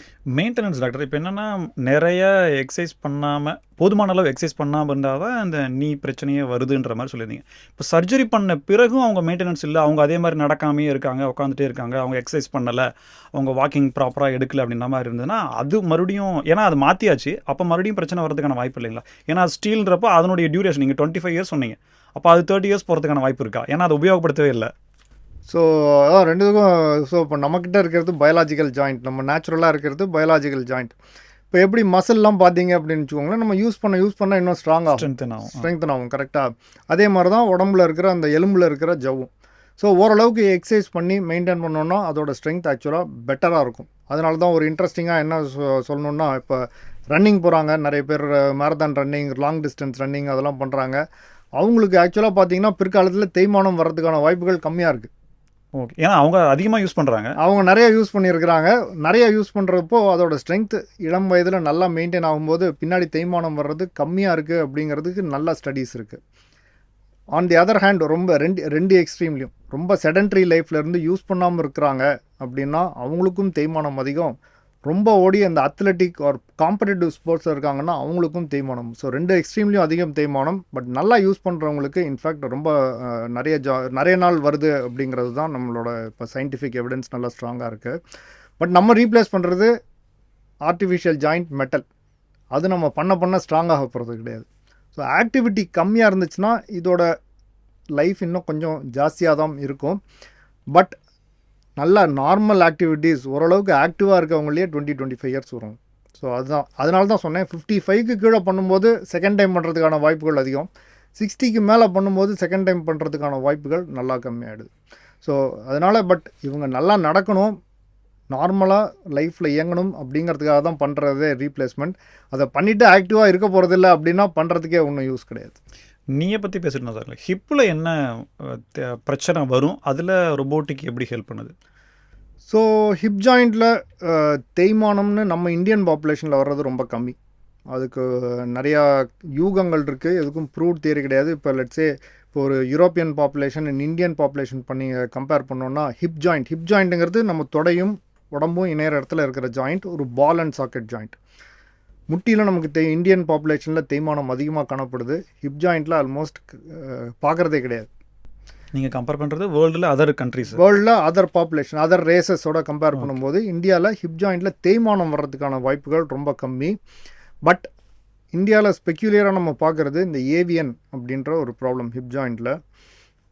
ஏவியன்னா ஏவாஸ்குலர் நெக்ரோசிஸ் அப்படின்னு சொல்லுவோம். இந்த ஹிப் ஜாயிண்ட்டோட பால் பகுதிக்கு பிளட் சப்ளை தடைப்பட்டு போகிறது. இது மற்ற பாப்புலேஷன்ஸோட இந்தியாவில் அதிகமாக காணப்படுது. ஸோ இன்னொன்று பிரச்சனை என்னென்னா, அவங்களுக்கு சொல்லிட்டு இருந்தேன் தேய்மானம்லாம் ஏஜ் ரிலேட்டட் ப்ராப்ளம், 50 வயசு 60 வயசுக்கு மேலே தான் நிறைய பேருக்கு வருது அப்படின்னு. பட் இந்த ஏவியன் பார்த்தீங்கன்னா யங்கர் பாப்புலேஷன் நிறைய பேர் அஃபெக்ட் பண்ணுவாங்க. ஸோ மிடில் ஏஜில் நிறைய பேர் இந்த ஏவியன் யங்கர் ஏஜ் 25 வயசுலேருந்து 50 வயசு வரைக்கும் நிறைய பேர் பார்ப்போம். ஸோ ஏவியன் அப்படின்றப்போ அந்த இடுப்பு ஜாயிண்டில் பெயின் வரும். இனிஷியல் ஸ்டேஜஸ்லேயே பார்த்துட்டோன்னா இதுக்கு மெடிசன்ஸ் இருக்குது, மெடிசன்ஸ் கொடுத்து ஓரளவுக்கு ப்ரொடெக்ஷன் கொடுக்கலாம். அதே மாதிரி இன்ஜெக்ஷன்ஸ் ஒரு சில பேருக்கு கொடுக்குறோம். சில பேருக்கு இந்த கோர் டீகம்ப்ரெஷன் ட்ரில்லிங் அப்படின்னு பண்ணி அது அந்த இடத்துல வந்துட்டு ப்ரெஷரை கம்மி பண்ணி கொஞ்சம் பிளட் சப்ளை வர்றதுக்கு ஹெல்ப் பண்ணுற ப்ரொசீஜர் இதெல்லாம் இருக்குது. ஸோ அந்த பிளட் சப்ளை போகும்போது அந்த பால் என்ன ஆகும்னா கொஞ்சம் சாஃப்ட் ஆகிடும். இந்த போனோட அந்த ஸ்ட்ரென்த்து கம்மியாகிறதுனால அந்த பால் கொஞ்சம் சாஃப்டாகிறப்போ திருப்பி பிளட் சப்ளை பாடி ஜென்ரலாக கொஞ்சம் கொஞ்சமாக எடுத்துகிட்டு வரும். பட் அந்த பிளட் சப்ளை எடுத்துகிட்டு வர்றதுக்குள்ளே அந்த பாலோட ஷேப் மாறிடுச்சு அப்படின்னா திருப்பி அதை வந்துட்டு நார்மலுக்கு எடுத்துகிட்டு வர முடியாது. ஸோ நார்மல் ஷேப்பில் இந்த ஹெட்டு மெயின்டைன் ஆகிடுச்சு அப்படின்னா நம்ம பிற்காலத்தில் அதில் ஃபர்தர் டேமேஜ் வராமல் பார்க்கலாம். ஸோ அந்த ஹெட்டோட ஷேப்பை மெயின்டைன் பண்ணுறதுக்கு தான் அந்த மெடிசன்ஸ், இன்ஜெக்ஷன், கோர் டீகம்ப்ரெஷன் இதெல்லாம் பண்ணுறோம். பட் ஷேப் மாறிடுச்சு அப்படின்னா தென் அதை ரீப்ளேஸ் தான் பண்ணுறோம். ஸோ அது again artificial material, metallic ball or ceramic பால் இதை வச்சு ரீப்ளேஸ் பண்ணோம். ஸோ சாக்கெட் பால் ரெண்டுத்தையும் ரீப்ளேஸ் பண்ணுறது தான் hip replacement surgery. So again இதுலேயும் பார்த்தீங்கன்னா அது அந்த நம்மளோட போனுக்கு எந்த ஆங்கிளில் சாக்கெட் வைக்கிறோங்கிறது ரொம்ப முக்கியமானது. ஸோ அது கரெக்டாக வச்சோம் அப்படின்னா லாங்கர் லைஃப். அப்படிங்கிறது எல்லாரும் ஒத்துக்கிற எல்லா ஆர்த்தோபெடிக் சர்ஜன்ஸும் ஒத்துக்குவோம். அந்த சாக்கெட் கரெக்டான ஆங்கிளில் வச்சிட்டோம் அப்படின்னா தென் அதோட லைஃப் இன்க்ரீஸ் ஆகும். அகெயின் ஹிப் ஜாயிண்ட்டுக்கும் அதே தான், கிட்டத்தட்ட நீ ஜாயிண்ட் மாதிரி ஒரு 20-25 இயர்ஸ் ஆவரேஜ். என்ன பிரச்சனைனா இது யங்கர் ஏஜ். நான் சொல்லிட்டு இருந்தேன், மூட்டு தேய்மானம், முழங்கால் மூட்டு தேய்மானம்ங்கிறது கொஞ்சம் ஓல்டர் ஏஜ், ஹிப் ஜாயிண்ட் ப்ராப்ளம்ங்கிறது கொஞ்சம் யங்கர் ஏஜ். ஸோ யங்கர் ஏஜில் வைக்கும்போது அதோட லாஞ்சிவிட்டிக்கு இன்னும் முக்கியத்துவம் அதிகம். எவ்வளோ நாள் வருதோ நம்ம செகண்ட் சர்ஜரி அவாய்ட் பண்ணலாம் அப்படிங்கிறதுக்கு நிறைய எம்ஃபசிஸ். ஸோ யங்கர் பீப்புளில் பண்ணும்போது நம்ம இந்த லாஞ்சிவிட்டிக்கு நிறைய இம்பார்ட்டன்ஸ் கொடுக்கணும். ஸோ அதனால தான் ஐ திங்க் இந்த ஹிப் ஜாயிண்ட் ரீப்ளேஸ்மெண்ட் பண்ணும்போது இந்த பால் அண்ட் சாக்கெட் கரெக்ட் ஆங்கிளில் வைக்கிறதுக்கு ரொபாட்டிக்ஸ் வந்துட்டு ஒரு again very excellent tool. Normal surgery அப்படின்னா கூட அந்த மூட்டில் நல்லா ஒயிட் கலரில் பெரிய கட்டாக போட்டு கிட்டத்தட்ட ஒரு 15-20 நாள் அவங்க அப்படியே இருந்து ஒரு ரெக்கவரி டைம் அப்படிங்கிறது ரொம்ப ஜாஸ்தியாக இருக்கும் டாக்டர். இப்போ இந்த ரொபோட்டிக்கில் வரும்போது அட்வான்டேஜஸ் ஏதாவது இருக்கா? ஸோ ஜென்ரலாகவே பார்த்தீங்கன்னா நீங்கள் சொல்கிறது இந்த ஜாயிண்ட் ரீப்ளேஸ்மெண்ட்டுக்கு அப்புறம் லாங் ரெக்கவரிங்கிறது ஒரு 10-15 year old story. So even before robotics வர்றதுக்கு முன்னாடியே இந்த என்ஹான்ஸ் ரிகவரி ப்ரோட்டோகால்ஸ் அப்படின்னு நாங்கள் நீ joint replacement, hip joint replacement எல்லாத்துலேயுமே கொண்டு வந்துட்டோம். ஸோ ஜென்ரலி இப்போ இன்றைக்கி சர்ஜரி பண்ணுறோம் அப்படின்னா காலையில் சர்ஜரி முடிச்சிட்டோம் அப்படின்னா ஈவினிங்கே மோஸ்ட் ஆஃப் த டைம் நிற்க வச்சுருவோம். ஃபியூ ஸ்டெப்ஸ் எடுத்துருவாங்க. Second day after post operative day 1, இன்றைக்கி திங்கக்கிழமை பண்ணியிருக்கோம்னா செவ்வாய்க்கிழமை ஜென்ரலாக வாக்கர் அந்த ஃப்ரேம் மாதிரி இருக்கும், அதை பிடிச்சிட்டு நடக்க வச்சுருவோம். அன்றைக்கி ஈவினிங் ஜென்ரலாக பாத்ரூமில் உட்காந்து எந்திரிக்கிறதுக்கு ட்ரைனிங், வெஸ்டர்ன் கமோடில் உட்காந்து எந்திரிச்சிருவாங்க. Second day third day after surgery ஜென்ரலாக 3 நாள் படி ஏறுறதுக்கு ட்ரைனிங். ஸோ இப்போ ஜென்ரலி சர்ஜரி மண்டே பண்ணுறோம் அப்படின்னா most of the time Wednesday இதெல்லாம் பண்ண வச்சுட்டு டிஸ்சார்ஜ் பண்ணிடுறோம். ஸோ அது மாதிரி படுத்த படுக்கையாக 20 நாள் 30 நாள் வச்சுருக்கிற காலமெல்லாம் போயிடுச்சு. ஸோ ரொபாட்டிக்கில் பண்ணும்போது இதை இன்னும் கான்ஃபிடெண்ட்டாக பண்ண முடியுது. பட் நான் உங்களுக்கு சொல்லிட்டு இருந்த மாதிரி ரொபாட்டிக்கோட மெயின் அட்வான்டேஜ் இந்த ஒரு 10% அர்லியர் ரிகவரி அப்படிங்கிறது பெரிய அட்வான்டேஜாக நான் பார்க்கல. லெட்ஸே 30 நாளில் ரிகவர் ஆகிறாங்க, 27 நாளில் ரிகவர் ஆகுதுங்கிறது பெரிய அட்வான்டேஜுங்கிறது என்னோட மனசில் படுறது கிடையாது. But longevity, long term outcome பெட்டராக இருக்கணுங்கிறது தான் ஐ திங்க் ரொபாட்டிக்கோட மெயின் ரோல். ரொபோட்டிக் சர்ஜரியில் டிஸ்அட்வான்டேஜஸே இல்லைன்னு சொல்ல முடியுமா? இருந்தால் என்ன? ஸோ இப்போ நிறைய டைப்ஸ் ஆஃப் ரோபாட் இருக்குது. And most of the robots இப்போ ஜாயிண்ட் ரீப்ளேஸ்மெண்ட்டில் யூஸ் பண்ணுறது are well tried and tested. So ரொபாட்னால காம்ப்ளிகேஷன்ஸ் வர்றதுங்கிறது ரொம்ப ரேர். அகெயின் இப்போ ரோபாட்னு பார்த்தோம்னா ரோபாட் தனிச்சையாக இயங்கிறது கிடையாது. நம்ம செட் பண்ணி நம்ம பக்கத்துலேயே தான் நிற்கிறோம். இட் இஸ் நாட் லைக் நான் ரூமுக்கு வெளியில் இருக்கிறேன், ரோபாட் சர்ஜரி பண்ணிகிட்ருக்கேன், நான் வெளியிலேருந்து பார்த்துட்ருக்கேன் கிடையாது. ஹேண்ட் ஹெல்ட் தான் மோஸ்ட்லி.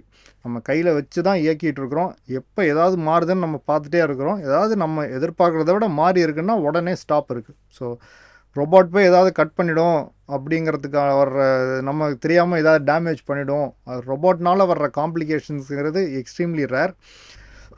ஒரு 5 to 10 minutes lot of the times கொஞ்சம் எக்ஸ்ட்ரா டைம் எடுக்கலாம். அதுதான் probably only disadvantage apart from cost. By பர்த்லேயே சில பேருக்கு லெக் போன்ஸ்லாம் கொஞ்சம் பெண்டாக இருக்கும் டாக்டர். ஃபேஷியலில் கொஞ்சம் அந்த போன்ஸ்லாம் ஒரு மாதிரியாக இருக்கும். இந்த மாதிரியான விஷயங்கள்லாம் ரொபோட்டிக்கில் பண்ண முடியுமா, கரெக்ட் பண்ண முடியுமா? ஸோ ரொபாட்டிக் வந்துட்டு ஆங்கிள் கரெக்ஷனுக்கு அப்படின்றது, லெட்ஸே இப்போ போன் வளைஞ்சிருக்கு அதை சரி பண்ணுறதுக்கு அப்படிங்கிறதுக்கு ரொபாட்டிக்ஸ், இப்போ நாங்கள் சொல்கிறத நான் சொன்னிட்டு இந்த மாதிரி ஒரு ரோபோட்டும் ஒரு வேலை தான் பண்ணும்.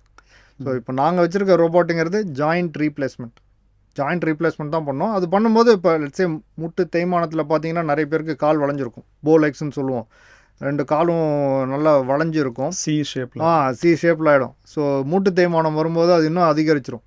ஸோ அதை வந்துட்டு ஜாயிண்ட் ரீப்ளேஸ்மெண்ட் தேவைப்படும் போது அதை நம்ம எவ்வளோ கரெக்ட் பண்ணுறோம், துல்லியமாக வந்துட்டு லெட்ஸே அது ஒரு 15 degrees இருக்குன்னா ஒரு 2-3 degrees கொண்டு வர்றதுக்கு அதுக்கெல்லாம் ரோபாட் நமக்கு எக்ஸாக்டாக காமிக்கும், எவ்வளோ கொண்டு வந்துருக்குறோம் அப்படிங்கிறது நமக்கு சர்ஜரி அப்போயே காமிக்கும். ஸோ அதுக்கு ஹெல்ப் பண்ணுது. பட் வெறும் வளைவை கரெக்ட் பண்ணுறதுக்கு ரோபாட் யூஸ் பண்ணுறது கிடையாது. ஜாயிண்ட் ரீப்ளேஸ்மெண்ட் கூட பண்ணும்போது தான் அது யூஸ் பண்ண முடியும். இந்த பிஆர்பி இன்ஜெக்ஷன் பற்றின அவேர்னஸ் நிறையா பேர்த்திட்ட இருக்குது. அது என்ன, எதுக்காக பயன்படுத்துது, அது யாருக்கெல்லாம் தேவை, அதில் என்ன அட்வான்டேஜஸ்?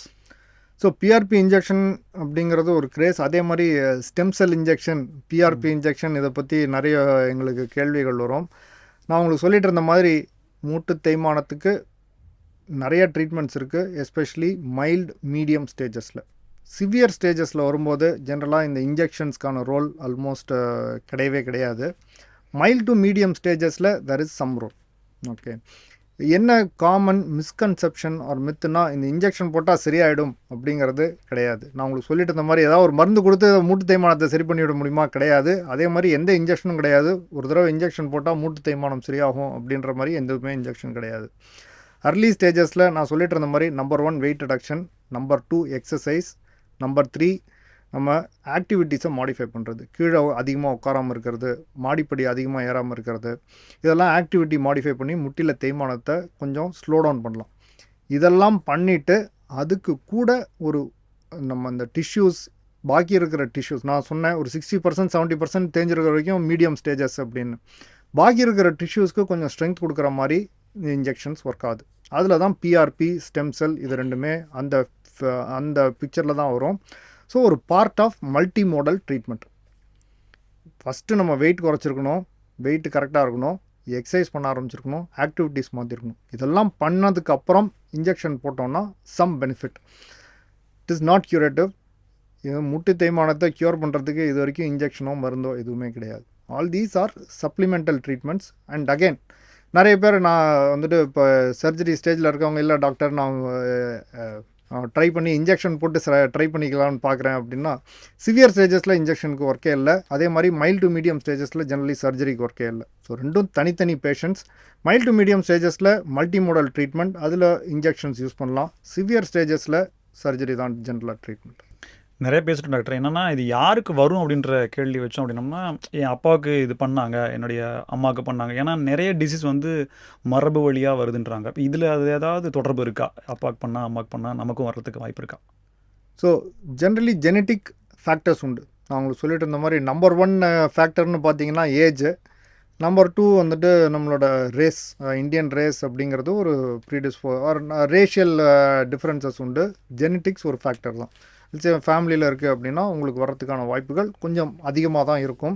பட் அப்பாவுக்கு இருந்துச்சுன்னா உங்களுக்கு வரணும் அப்படின்றது கண்டிப்பாக கிடையாது. அதே மாதிரி உங்கள் அப்பாவுக்கு இல்லைன்னா, நிறைய எங்கள் அப்பாவுக்கெல்லாம் இல்லவே இல்லை டாக்டர், எனக்கு மட்டும் எப்படி வந்திருக்கு அப்படின்னா அப்படியும் சொல்ல முடியாது. அப்பாவுக்கு சுகர் இல்லாமல் இருந்திருக்கலாம், உங்களுக்கு சுகர் வந்திருக்கலாம். அதே மாதிரி தான் ஜெனட்டிக்ஸுங்கிறது ஒரு பார்ட். ஸோ அதில் மற்ற காம்பினேஷன் ஆஃப் நிறையா ஃபேக்டர்ஸ் இருக்குது.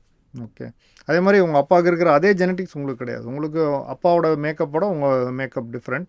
So it is not like அப்பாவுக்கு இருந்தால் உங்களுக்கு வரும்னு. பட் ஃபெமிலியல் ஆர் ஜெனட்டிக்ஸ் ஒரு ரோல் இருக்குது, அது ஒரு சின்ன ரோல்.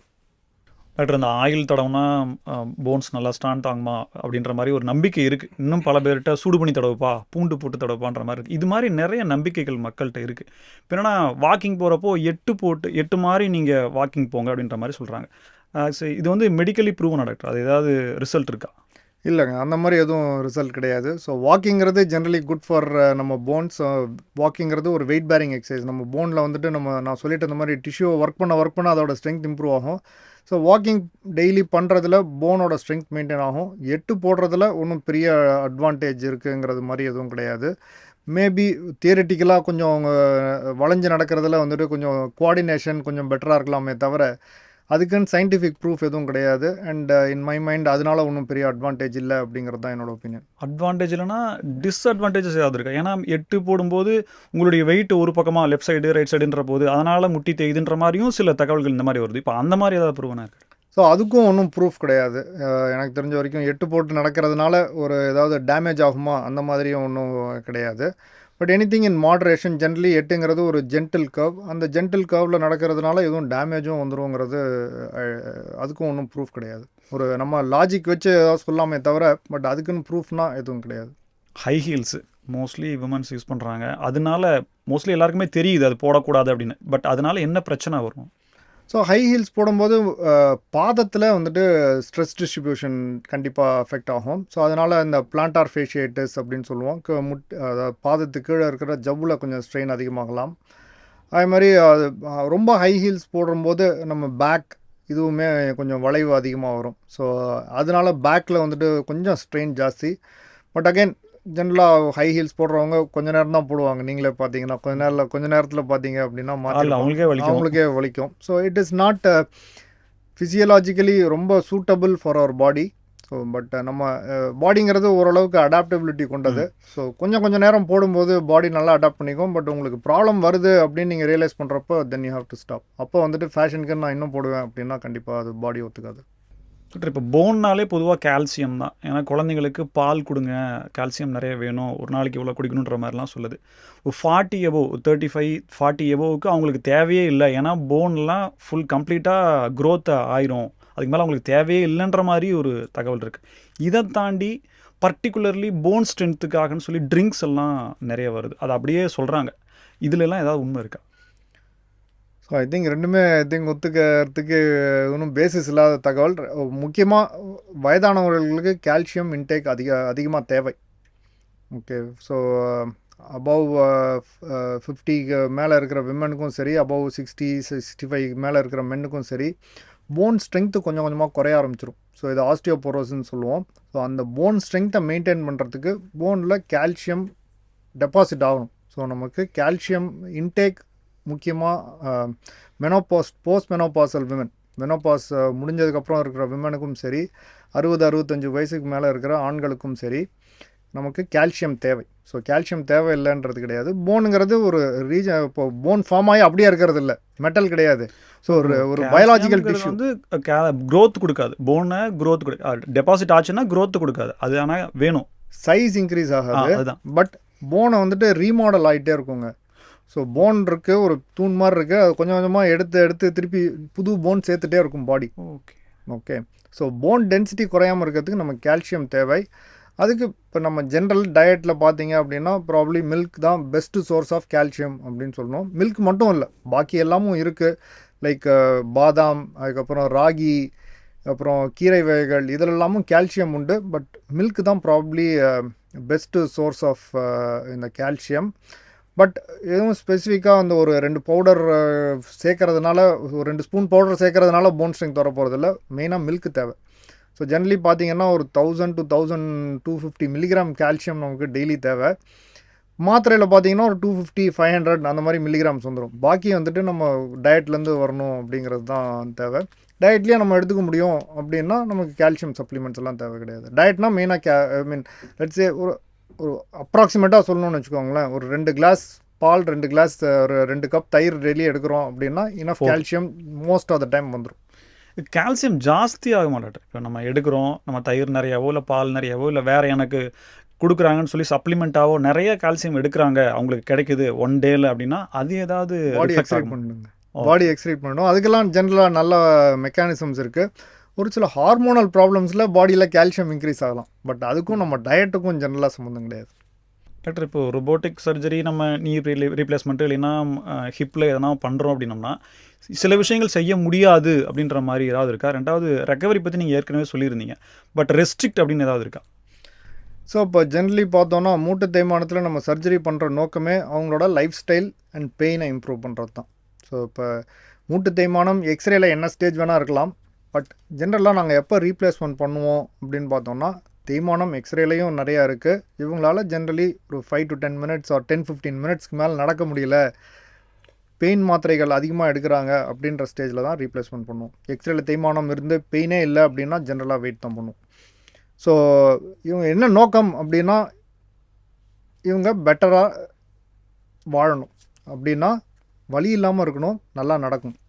ஸோ இதை நம்ம எப்படி அச்சீவ் பண்ணுறோம் அப்படின்னா, இப்போ நீ ரீப்ளேஸ்மெண்ட் பண்ணுறோன்னா என்ன எதிர்பார்ப்பு அப்படின்னு தெரிஞ்சுக்கணும். ஜென்ரலாக நீ ரீப்ளேஸ்மெண்ட் பண்ணவங்க on an average 30 to 45 minutes நிறைய பேர் நடப்பாங்க. 1 மாடி 2 மாடி, நிறைய பேர் 3 மாடி கூட ஏறுவாங்க. இப்போ ரீசெண்டாக ஒரு பேஷண்ட்டை பார்த்தேன். Few months after knee replacement அவங்க பழனிக்கு போயிருக்கிறாங்க. பழனியில் அன்றைக்கி ஏதோ அந்த இது ரோப் கார் ஒர்க் பண்ணல அப்படின்னு படியிலே ஏறி போயிட்டு வந்துட்டேன் டாக்டர் அப்படின்னாங்க. ஸோ அந்த மாதிரி எக்ஸ்ட்ரீம் கேஸும் இருக்கிறாங்க. பட் ஜென்ரலாக பார்த்தோம்னா பண்ணலாம், ஒன்றும் டேமேஜ் ஆகாது. பட் கொஞ்சம் கஷ்டமாக இருக்கலாம். ஸோ நம்ம காட் கிவன் ஜாயிண்ட் ஒரு 100 மடங்கு அதே மாதிரி கொண்டு வர்றதில்ல. இப்போ நேச்சுரல் நீல ஒரு 90% ஃபங்க்ஷனிங் கொண்டு வந்துடும். ஸோ அப்படின்ற போது ஜென்ரலாக இவங்களோட டெய்லி வாழ்க்கைக்கான எல்லாமே பண்ணலாம், நடக்கலாம். நீங்கள் சொன்னால் அந்த 25 இயர்ஸ்ன்றது இந்த மாதிரியான விஷயங்கள் செய்யும்போது குறையுமா? 20 இயர்ஸோ 19 இயர்ஸோ அந்த மாதிரி ஆகிறதுக்கு ஜென்ரலாக குறையிறது இல்லைங்க. ஓரளவுக்கு நல்ல ஆக்டிவிட்டி இருக்கவங்கள தான் இந்த 20 இயர்ஸ் சொல்கிறோம். சரிங்களா? ஸோ ஆக்டிவிட்டியாக பண்ணாமல் இருக்கிறதுக்கு அப்படின்னா நம்ம ரீப்ளேஸ்மெண்ட்டே பண்ணியிருக்க தேவையில்லை. ஸோ இவங்க நடக்கலாம், மாடிப்படி ஏறலாம். கீழே உட்கார்றது நிறைய பேருக்கு கஷ்டமாக இருக்கும். சப்ளாங்கால் போட்டு உட்கார்றது பெயின் ஆகுமா? முட்டி அவ்வளோ மடங்கி இருக்காது. ஸோ இப்போ நம்ம நார்மல் முட்டிங்கிறது 135-140 டிகிரி மடக்கி தான் கீழே உட்காடுறோம். இப்போ நீ ஜாயிண்ட் ரீப்ளேஸ்மெண்ட்னு பண்ணும்போது ஜென்ரலாக ஒரு 110 to 125 டிகிரிஸ் அந்த அளவுக்கு மடங்கும்.